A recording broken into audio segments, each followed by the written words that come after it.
नमस्कार दोस्तों, Josh IAS PCS के यूट्यूब चैनल पे आप सभी का स्वागत है। फ्रेंड्स, हम लोग NCERT general science board civil services examination और जनरल कंपटीशन के लिए जो यूजफुल होता है एग्जामिनेशन पॉइंट ऑफ व्यू से हम लोग कर रहे हैं। इस सीरीज में आज हम लोग जो मैकेनिक्स यानी यांत्रिकी सब्जेक्ट यांत्रिकी के अंतर्गत जो है गति चैप्टर के गति चैप्टर में आज हम लोग इससे पहले वाले वीडियो में हम लोगों ने गति के दूसरे नियम को देखा था। यदि आप नहीं देखे हैं तो आप जरूर साइंस का जो है आप प्रथम पार्ट देखें। उससे पहले वाला भी जो है चैप्टर फर्स्ट जो कराया गया था आप उसको देखें, और उसके बाद देखने के बाद जब आप तीसरा ये पार्ट देखेंगे तो आपको समझ में आसानी से आ जाएगा। चलिए दोस्त, हम लोग चलते हैं अपने नेक्स्ट पार्ट में, यानी गति का तीसरे नियम की ओर, जिसको कहा भी जाता है एक्शन रिएक्शन लॉ। यानी इसको अगर सिंपल में समझे तो इसको कहा जाता है कि वस्तु क्रिया रूप में दूसरी वस्तु पर जितना बल लगाती है, दूसरी वस्तु भी बल विपरीत दिशा में प्रतिक्रिया के रूप में लगाती है। यानी प्रत्येक क्रिया ही की उसके बराबर और विपरीत दिशा में प्रतिक्रिया होती है। आप समझ गए। अब देखिए, सबसे ज्यादा महत्वपूर्ण जो है ये है कि इसका एग्जाम्पल क्या है, उदाहरण में क्या काम आता है। ये वीवीआई इसको कर लीजिएगा, क्योंकि ये सब वीवीआई क्वेश्चन है, आपके एग्जाम में डायरेक्ट आता है। चाहे आप रेलवे का एग्जाम दे रहे हो, एसएससी का एग्जाम दे, या किसी भी स्टेट पीसीएस का एग्जाम दे, या यूपीएससी का। बंदूक से जब गोली छोड़ी जाती है तो हमें पीछे की ओर झटका लगता है। इसका कारण, झटका जो लगता है इसका जो कारण होता है यही न्यूटन की गति के तीसरे नियम के अनुसार होता है। ठीक है, यानी प्रतिक्रिया पीछे की ओर बंदूक पर लगता है। नेक्स्ट है कि रॉकेट की गति उससे निकलने वाले तीव्र गैसीय निकास की प्रतिक्रिया से आगे बढ़ती रहती है। नेक्स्ट देखिए, नाव को जल में चलाने के लिए चप्पू से जल को पीछे की ओर धकेला जाता है। जैसे मान लिया जाए कि अगर आपका ये नाव हो गया, ठीक है, अगर आपका मान लिया जाए नाव है, तो आप यहाँ यदि बैठे रहते हैं तो क्या करते हैं, ये फट्टा से, ठीक है, आप इसको पानी को क्या करते हैं, पीछे की ओर धकेलते रहते हैं, जिससे आपका नाव क्या होता है, इस दिशा में आगे बढ़ते रहता है। नेक्स्ट देखिए, हम अपने भार का जो अनुभव करते हैं वह भी प्रतिक्रिया बल का उदाहरण है। बहुत इंपॉर्टेंट क्वेश्चन। यानी आप, हम और जो भार का अनुभव करते हैं वो भी प्रतिक्रिया बल का ही एग्जाम्पल है।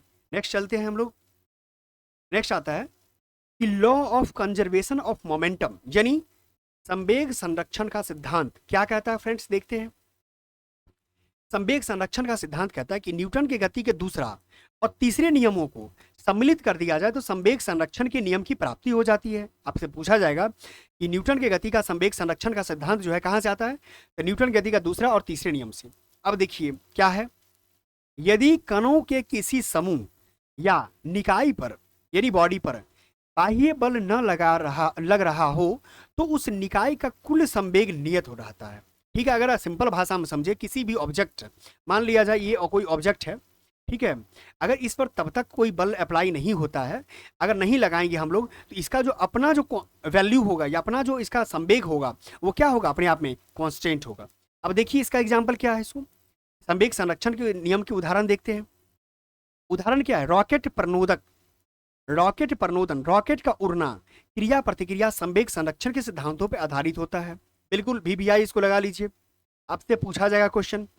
रॉकेट का ईंधन जब जलता है तो तीव्र गति से गैसीय निकास होता है जो पीछे की ओर होता है। जैसे मान लिया जाए कि अगर ये आपका रॉकेट हो गया, ठीक है, तो यहां से गैस निकलता है, ठीक है, और ये क्या होता है, कंटिन्यू आगे बढ़ता है, तो ये पीछे की ओर बढ़ा और ये आगे की ओर बढ़ा।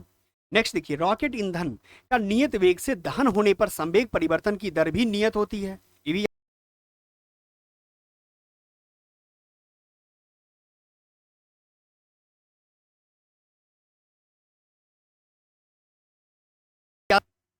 ठीक है। अब देखिए नेक्स्ट देखिए, संवेग संरक्षण के कारण ही जब कोई व्यक्ति नाव से कूदता है तो वो नाव पीछे की ओर खिसक जाती है। मैंने जैसे पहले बात किया था ना कि अगर मान लिया जाए कि ये एक नाव है, अगर आप यहाँ बैठे हुए हैं, अगर आप, ये आपका कोस्टल एरिया ये है, यानी प्लेन एरिया है, जमीन वाला है, अगर यहाँ कूद आप यहाँ जंप मारेंगे इस दिशा में तो नाव आपको इस दिशा में आगे बढ़ जाएगा।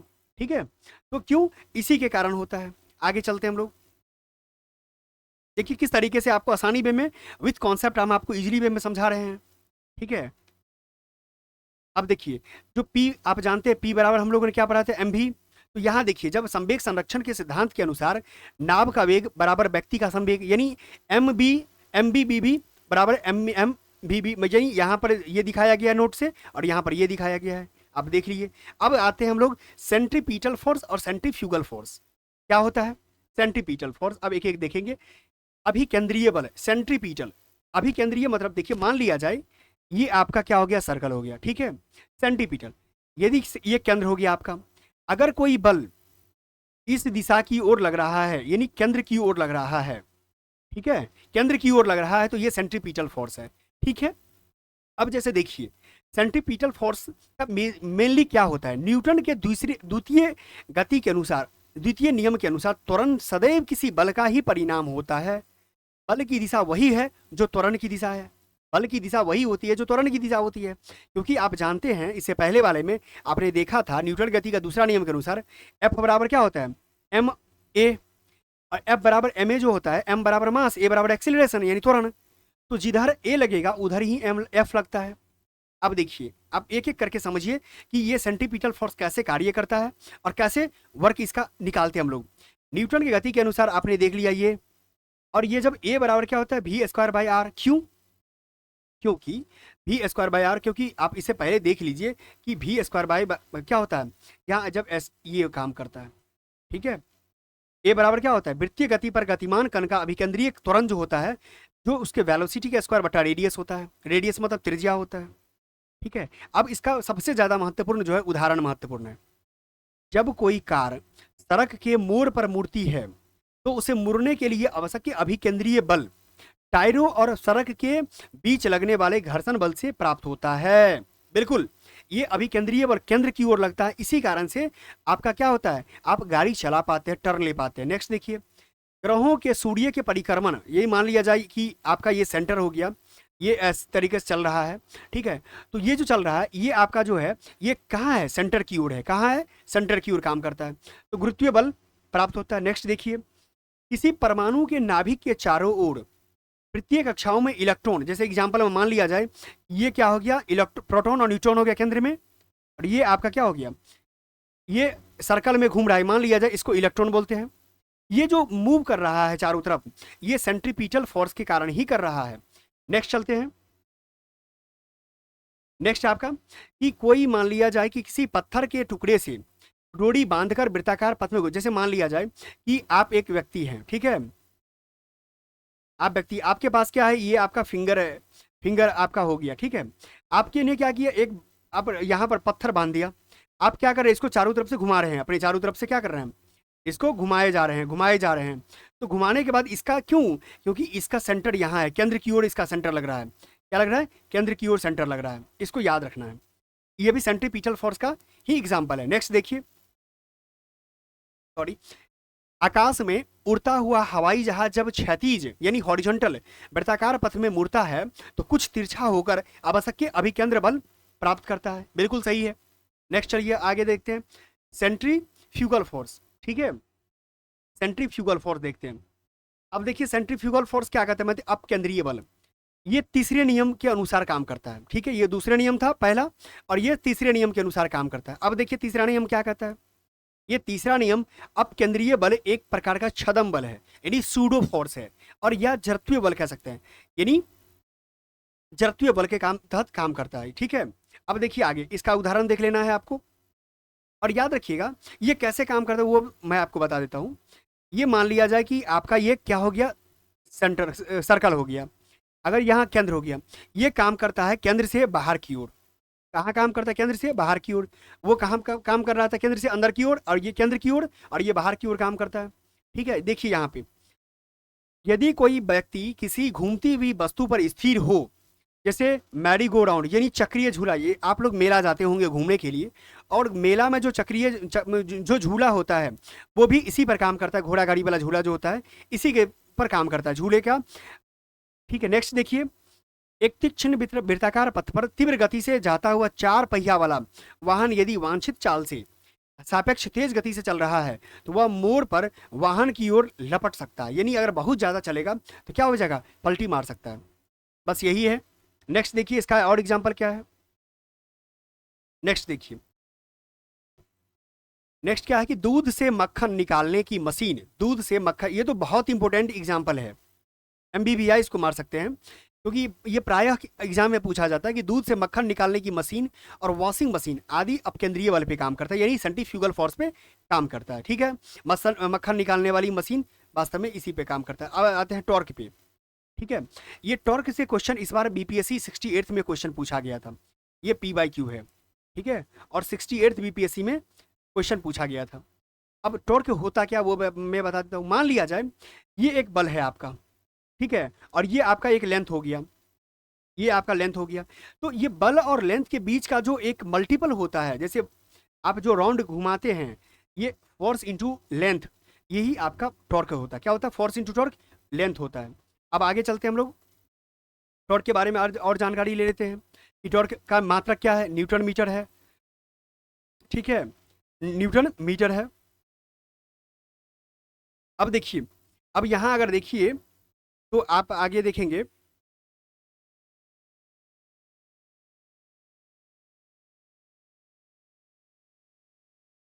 बल आघूर्ण का जो है कुछ हम आपको एग्जाम्पल बता देते हैं।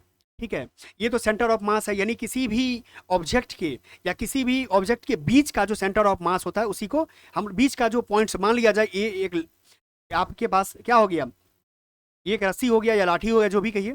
ठीक है, आप जो बीच का जो सेंटर फाइंड आउट कर लेते हैं, या कोई बॉडी है पूरी, मान लीजिए एक ये बॉडी है। ठीक है, इसका जो सेंटर ऑफ मास होगा एक जगह पॉइंट पे होगा, यही सेंटर ऑफ मास काम करता है। एक बिंदु जो किसी पिंड में वितरित द्रव्यमान की माध्य यानी मीड का स्थिति प्रदर्शित करे तो उसको सेंटर ऑफ मास बोलते हैं। ठीक है, चलिए बल आघूर्ण मतलब टॉर्क का उदाहरण देख लीजिए। स्क्रू ड्राइवर द्वारा पेच को आसानी से घुमाना, जैसे मान लिया जाए कि ये आपका क्या हो गया, एक पेच हो गया। ठीक है, आप घुमाए जा रहे हैं। ठीक है, तो ये इसी पर काम करता है, किस पर? टॉर्क पे काम करता है। रिंच द्वारा नट बोल्ट को आसानी से घुमाया जाना। नेक्स्ट, हैंड पंप को हत्थे को लंबा रखना, जिससे हैंड पंप आसानी से चलता है। ठीक है, नेक्स्ट यहां से खास क्वेश्चन नहीं आता है, आगे देख लेते हैं। मोमेंट ऑफ इनर्शिया से, हाँ मोमेंट ऑफ इनर्शिया से क्वेश्चन आता है, इसको देख लेते हैं। ठीक है, हाँ, यहाँ से अगर देखिएगा बल युग्म का एग्जाम्पल क्या है, तो बल युग्म में देख लीजिए, बल युग्म किसी एक बल अथवा बल युग्म की भुजा के गुणनफल बल युग्म का आघूर्ण कहलाता है। ठीक है, बस अथवा कार के स्टेयरिंग को घुमाने में आरोपित बल जो होता है बल युग्म का उदाहरण है। ठीक है, इसको याद रख लीजिए, BBI लिख लीजिए कि आप गाड़ी चला रहे हो तो स्टेयरिंग घुमाने के लिए जिसका यूज किया जाता है उसका बल युग्म का एग्जाम्पल है। ठीक है, नेक्स्ट देखिए, नेक्स्ट क्या कहता है, कहता है moment of inertia. Moment of inertia क्या कहलाता है? पिंड का यानी कोई ऑब्जेक्ट का वह गुण जिसके कारण वह किसी अक्ष के यानी कोई एक्सिस के परितः घूर्णन में किए जाने वाले परिवर्तन का विरोध करता है। क्या करता है? विरोध करता है। पिंड का घूर्णन अक्ष की परितः जड़त्व आघूर्ण कहलाता है। क्या करता है? मोमेंट ऑफ इनर्शिया का, यानी विरोध की बात कर रहा है। ठीक है, अब देखिए, अब यहां पर आप देखिएगा कि जो मोमेंट ऑफ इनर्शिया जो होता है द्रव्यमान और अक्ष की दूरी के स्क्वायर के गुणनफल के बराबर होता है। ठीक है, सभी का सम के बारे में बात कर रहा है। यहाँ किसी पिंड का जड़त्व उस आघूर्ण उसके आकार प्रकार एवं उसके अंदर द्रव्यमान के वितरित की प्रकृति पर निर्भर करता है। अगर आपसे पूछा जाए कि मोमेंट ऑफ इनर्शिया किस पर डिपेंड करता है तो आप जरूर बोलिए, आप आंसर टिक आउट कीजिए कि द्रव्यमान के वितरण की जो प्रकृति होती है उस पर और उसके आकार और प्रकार पे। ठीक है, अब देखिए इसका एग्जाम्पल देख लेते हैं। क्या एग्जाम्पल है? रस्सी पर करतब दिखाने वाले नट रस्सी पर संतुलन बनाए रखने में एक लंबी लाठी का प्रयोग कर, जैसे एग्जाम्पल हम आप देखे होंगे शहर में खास तौर पे कि रोड के बगल में जो है कोई एक उसका कोच होता है और एक उसका क्या होता है, कोच होता है और उसका एक प्लेयर होता है, जिसके माध्यम से क्या करता है वो दिखाता है, रस्सी रहता है उस पर। देखिएगा लंबे समय तक जरा तो आघूर्ण का ही एग्जाम्पल होता है, संतुलन कर लेता है लाठी से, जब तो आघूर्ण बहुत अधिक हो जाता है, वह चलते चलते उत्पन्न थोड़े थोड़े असंतुलित एग्जाम्पल हो गया। अब देखिए एंगुलर मोमेंटम क्या आता है? Angular momentum. अब देख लेते हैं एंगुलर मोमेंटम क्या है। संवेग के आघूर्ण, जो संवेग का आघूर्ण को कोणीय संवेग है ना, कोणीय संवेग कहा जाता है। ठीक है, इसे प्रायः जे से प्रदर्शित करते हैं। हम देखते हैं क्या है कोणीय संवेग क्या होता है? दूरी इंटू संवेग, यानी J is equal to M V R, J is equal to M V R होता है। अब हम इसका एग्जाम्पल देख लेते हैं या कुछ। Law of conservation of angular momentum, कोणीय संवेग संरक्षण का नियम क्या कहलाता है? तो ये कहता है कि किसी बिंदु बिंदु के सापेक्ष घूर्णन करते समय पिंड का कोणीय संवेग नियत रहता है। क्या रहता है? नियत यानी कांस्टेंट रहता है, इसीलिए इसको नियतांक के रूप में यूज करते हैं। अब याद रखिएगा, ये फॉर्मूला आपको बहुत काम आने वाला है। यानी जो वेलोसिटी जो होता है proportional to, inversely proportional to 1/r, यानी r जो है ये रेडियस है। क्या है? r जो है ये त्रिज्या है, ये रेडियस है। ठीक है।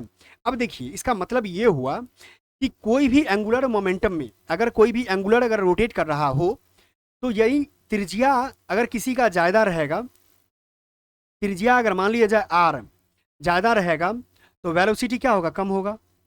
r यदि त्रिज्या यानी कम है तो वेलोसिटी क्या होगा? ज्यादा होगा। जैसे अगर मान लिया जाए, यहां देखिए कि यदि कोई किसी डोरी को एक पत्थर से बांधकर घुमाए तो डोरी की लंबाई बढ़ाने पर, डोरी की मैंने क्या कर दिया, डोरी की लंबाई मतलब उसका रेडियस, लंबाई बढ़ने पर पत्थर का वेग क्या होगा? घटता है। वेग देखिए घट रहा है ना। अब डोरी की लंबाई कम रहने पर पत्थर का वेग बढ़ जाएगा। देखिए ठीक, आप समझ गए उम्मीद, तब पूरे बहुत अच्छे तरीके से समझ गए। अब चलते हैं आगे। प्रोजेक्टाइल मोशन क्या है? प्रोजेक्टाइल मोशन, प्रोजेक्टाइल मोशन क्या कहता है? प्रोजेक्टाइल मोशन कहता है कि जब मान लिया जाए कोई आप आ, सड़क पर या जमीन पर खड़े होकर के कोई अगर आप गोला को यानी कोई पत्थर को थ्रो करते हैं, फेंकते हैं ऊपर की ओर, तो अगर ऊपर की ओर फेंकते हैं लंबे दूरी के लिए, तो लंबे दूरी पर फेंकने के बाद क्या होता है? यदि मान लिया जाए यहाँ से आपने फेंकना शुरू किया, ठीक है, फेंकना शुरू किया तो आप डायरेक्ट आकाश की ओर डायरेक्ट तो नहीं फेंक पाएंगे, कुछ ना कुछ तो इंक्लाइनेशन होगा ही। तो यही जो मूर्ता है इस टाइप से, इसको कहते हैं, जो कहा जहां पर पृथ्वी पर फिर से जाके टच किया पॉइंट को, इसको कहते हैं प्रोजेक्टाइल या प्रक्षेप्य गति कहते हैं। ठीक है, जैसे आपको मैं बता देता हूं, आप बहुत आसानी से इसको समझ लेंगे। और ये क्यों गिरता है?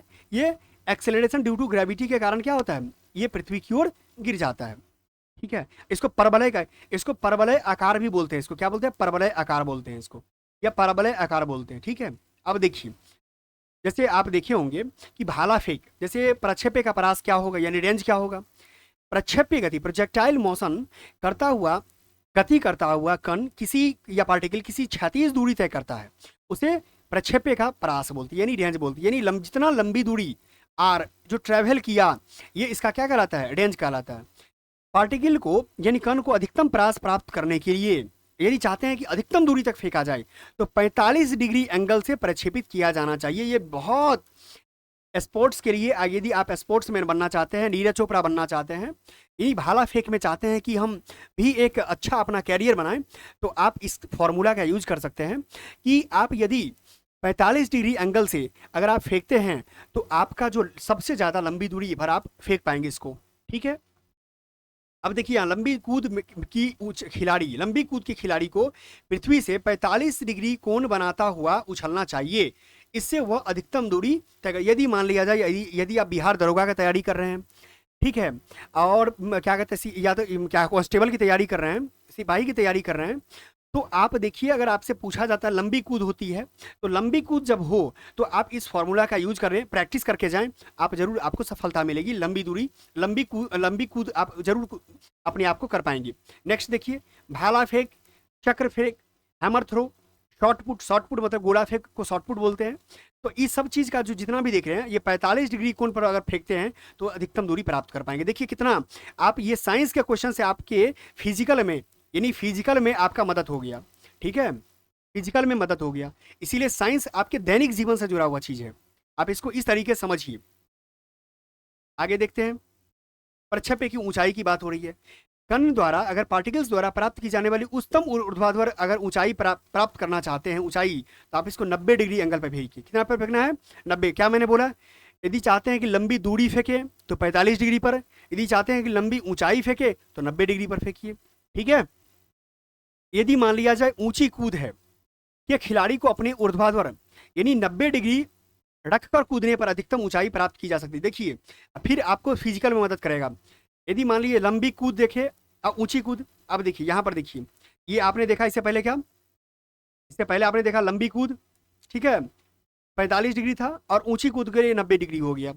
तो आप इस तरीके से अगर इस फॉर्मूला को अप्लाई करके अगर प्रैक्टिस करके जाते हैं, तो आप जिस किसी का भी तैयारी कर रहे हैं फिजिकल के लिए, अगर क्या कहते हैं डबल स्टार, सिंगल स्टार या कांस्टेबल की तैयारी कर रहे हैं, तो आपको जरूर इसमें सहायक होगा। ठीक है, तो इस तरीके से क्या किया आपने, प्रोजेक्टाइल मोशन को भी देख लिया। अब आता है फ्रिक्शन। क्या आता है, फ्रिक्शन। फ्रिक्शन बेसिकली आप जानते हैं घर्षण की बात है। घर्षण में आप जब देखिए तो एक होता है बैलेंस्ड फोर्स। बैलेंस्ड फोर्स का मतलब ये होता है कि आपने बल अप्लाई किया बट कार्य नहीं हुआ। आपने बल अप्लाई किया लेकिन कार्य नहीं हुआ, उसी को बैलेंस फोर्स बोलते हैं। जैसे कार्य क्या होगा, परिणामी बल शून्य हो गया, परिणामी बल शून्य हो गया। संतुलित बलों के कारण पिंड में कोई गति नहीं होती है, उसको बैलेंस फोर्स कहते हैं। दूसरी बात, अनबैलेंस फोर्स क्या होता है, जिससे कार्य होता है, बस यही चीज है। अब फ्रिक्शनल फोर्स, फ्रिक्शन फोर्स क्या होता है, दो प्रकार का होता है। एक होता है स्थैतिक घर्षण बल होता है, एक होता है गतिक, यानी इसको बोलते हैं क्या, क्या कहते हैं, स्टैटिक बोलते हैं और मैकेनिक काइनेटिक बोलते हैं। ये काइनेटिक हो गया और ये स्टैटिक हो गया। ठीक है, अब देखिए आपको बहुत आसानी समझ जाएंगे कि कैसे काम करता है, ये विरोध के रूप में काम करता है। ठीक है, अब देखिए, अब स्थैतिक मतलब स्टैटिक फ्रिक्शनल फोर्स कैसे काम करता है। जब तक वस्तु किसी गति अवस्था में नहीं आती, जब तक अगर मान लिया जाए कोई गति अवस्था में, तब तक मतलब जो स्थैतिक घर्षण बल कार्य रहता है, यानी बाह्य बल F के बराबर रहता है, उसे संतुलित बल करता है। ठीक है, जैसे आप देख लीजिए किसी सतह पर स्थिर अवस्था में रखी वस्तु, उस सतह के बीच लगने वाले घर्षण बल को स्थैतिक बल कहलाता है। नेक्स्ट देखिए क्या है। ठीक है, नेक्स्ट देखिए, आप आपको बता देते हैं कि अब डायनामिक देख लीजिए। डायनामिक क्या कहता है कि डायनामिक फ्रिक्शनल फोर्स क्या होता है, गतिमान वस्तु और संपर्क सतह के बीच लगने वाले घर्षण बल को गतिक घर्षण बल बोलते हैं, यानी जो एक बॉडी मूवमेंट में हो और कोई बॉडी अस्थिर हो। ठीक है, बस यही ध्यान रखना है आपको। ठीक है, अब देखिए यहाँ पे जो एक इस बार जो बीपीएससी में जो क्वेश्चन पूछा गया था, रोलिंग रोलिंग से क्वेश्चन पूछा गया था, रोलिंग फ्रिक्शनल फोर्स से पूछा गया था। ठीक है, 68वीं में जो क्वेश्चन पूछा गया था, ये रोलिंग फ्रिक्शन फोर्स है। जैसे मान लिया जाए कि अगर साइकिल का चक्का है, यहाँ बॉल बेडिंग लगा दिए, मूव कर रहा है, तो कैसे काम आता है, तो इसीलिए इसका काम आता है। ठीक है, अब सर्पी स्लाइडिंग फ्रिक्शनल फोर्स हो गया, स्लिप करने वाला होता है। यहाँ आपने देखा कि लॉटनिक घर्षण बल रोलिंग फ्रिक्शन से काम आता है। लॉटनिक घर्षण बल का मान सबसे कम और स्थैतिक घर्षण का मान सर्वाधिक होता है। एंगल ऑफ फ्रिक्शन कितना पर चलेंगे। ठीक है, अब आता है घर्षण बल के गुण। घर्षण बल के गुण क्या होता है, अब ये याद रखना है वीवीआई के रूप में। ठीक है, जो बीपीएससी, जब देखिए फ्रेंड्स, मैं वही करवा रहा हूँ आपका कम समय में, जिससे आपका क्वेश्चन डायरेक्ट बन जाए। घर्षण बल संपर्क सतहों की प्रकृति पर निर्भर करता है, यानी सरफेस क्या होना चाहिए। अब देखिए, सतह चिकनी होने पर घर्षण कम होता है। सतह चिकनी अगर मान लीजिए प्लेन है, तो क्या होगा, घर्षण कम लगेगा। ठीक है, यदि मान लिया जाए अगर इसको ऐसे कर दें, खुरदरा कर दें, तो क्या होगा, इस पर खुरदरी कर दें तो घर्षण क्या होगा, ज़्यादा लगेगा। आप ये भी देख लीजिए। नेक्स्ट देखिए कि यहाँ क्या लिखा हुआ है कि ठोस ठोस वस्तुओं के मध्य घर्षण सर्वाधिक, जबकि द्रव ठोस ठोस और जबकि द्रव ठोस सतह के लिए मध्य उससे कम, और ठोस ठोस के लिए, सॉरी, वायु ठोस के बीच घर्षण सबसे कम होते हैं। ठीक है, अब देखिए यहाँ स्नेहक या लुब्रिकेंट, जिसको ग्रीज बोलते हैं, का उपयोग घर्षण कम करने के लिए किया जाता है। किसका क्यों किया जाता है, गाड़ी में आप गाड़ी में घर्षण के लिए जो है कम करने के लिए आप यही आप मोटरसाइकिल चालक हैं या कोई मान लीजिए साइकिल चलाते हैं, तो आप उसमें लिक्विड डालते हैं, तेल डालते हैं, लुब्रिकेंट डालते हैं। क्यों, क्योंकि आपका रफ्तार बढ़े, गाड़ी की स्पीड बढ़े। ठीक है, घर्षण कम हो। अब बॉल बेरिंग वाला देख रहे हैं, बॉल बेरिंग वाला जो 68 में एग्जाम्पल आया था, मशीन बॉल बेरिंग सर्पी वाला है, आपने ये भी देख लिया, कम करने के लिए किया जाता है। नेक्स्ट देखिए, घर्षण के उपयोग की बात किया जाए तो यहाँ पर जो है सड़कों पर आवश्यक घर्षण न होने पर गाड़ियों के पहिए क्या होगा, फिसलने लगते हैं। बिल्कुल सही बात है। चिकनी सतह पर घर्षण कम होने के कारण चलने में परेशानी होती है, बिल्कुल सही है। आप जानते ही हैं बर्फ पर चलना कठिन होता है और कीचड़ में गाड़ियाँ फंस जाती है, ये भी आपको पता है। क्योंकि जब गाड़ी का जो उसका व्हील होता है, चक्का होता है, जब चलता है तो क्या होता है, स्लिप करते रहता है, क्योंकि वहाँ पर कीचड़ रहता है। सड़क पर तेल आदि फैलने से साइकिल फिसल जाती है, बिल्कुल सही है। अब देखिए यहाँ पर दैनिक जीवन में आपका अब एग्जाम्पल बता रहे हैं, दैनिक जीवन से एग्जाम्पल देखिए। घर्षणहीन सतह, जब घर्षण ना हो तो घर्षणहीन सतह पर रखी वस्तु वायु द्वारा गतिमान हो जाती है, यही मान लिया जाए प्लेन है। हवा आया, तो हवा आने के बाद कोई ऑब्जेक्ट क्या होगा, यहाँ से यहाँ आ जाएगा। अगर मान लिया जाए यही ऑब्जेक्ट यहाँ, अगर मान लीजिए खुरदरा है, तो अगर मान लिया जाए कोई ऑब्जेक्ट यहाँ है, हवा आया तो नहीं आएगा यहाँ पे। ठीक है, घर्षणहीन सतह पर खड़ा व्यक्ति सीटी बजाने पर विपरीत दिशा में गतिमान हो जाता है, बिल्कुल सही है। यदि मान लिया जाए अगर सीटी बजाएंगे तो ताकत लगेगा, ताकत लगने के बाद पीछे की ओर क्या करेगा, आपको कर दे, खिसका देगा। नेक्स्ट देखिए, घर्षण की हानि क्या है। घर्षण के कारण ऊर्जा का अपव्यय अधिक होता है, बिल्कुल सही है फ्रेंड्स, ये भी याद रखिए। ऊर्जा का अपव्यय मतलब खर्च ज़्यादा होता है, जिससे मशीनों की उत्पादकता कम हो जाती है। नेक्स्ट देखिए, मशीनों की कल पुर्जों पार्ट्स पुर्जा में घर्षण के कारण उष्मा, ध्वनि इत्यादि होती है, जिससे मशीनों के खराब होने की संभावना क्या होती है, रहती है। बिल्कुल, इसी के साथ फ्रेंड्स आपने घर्षण तक इस चैप्टर का देख लिया है मैकेनिक्स का। मैकेनिक्स बहुत बड़ा चैप्टर है, हम चाहते हैं कि आराम आराम से इसको समझें, और इसमें कोई आपका क्योंकि प्रश्न बनना चाहिए फ्रेंड्स। आप क्या करेंगे, क्वेश्चन बनाएंगे कब, जब आपका प्रश्न, आप कॉन्सेप्ट को सीखे रहें, पढ़े रहें तब। इसीलिए आप क्या आराम आराम से कॉन्सेप्ट सीखें, इससे आपके लिए आसानी होगा। मैं एनसीईआरटी पर आधारित पुस्तक को मैं करवा रहा हूँ। दोस्त, अगर चैनल सब्सक्राइब नहीं किए हैं, चैनल सब्सक्राइब कर लीजिए। आप किसी भी चीज़ का तैयारी कर रहे हैं जहाँ पर आपको जनरल साइंस की ज़रूरत पड़ती है, आप इसको, आपके लिए बहुत कारगर सिद्ध होगा। ठीक है, आप अपने दोस्तों के बीच में शेयर करें चैनल को, और चैनल जब आप ये वीडियो देखते हैं तो लाइक करना ना भूलें। धन्यवाद।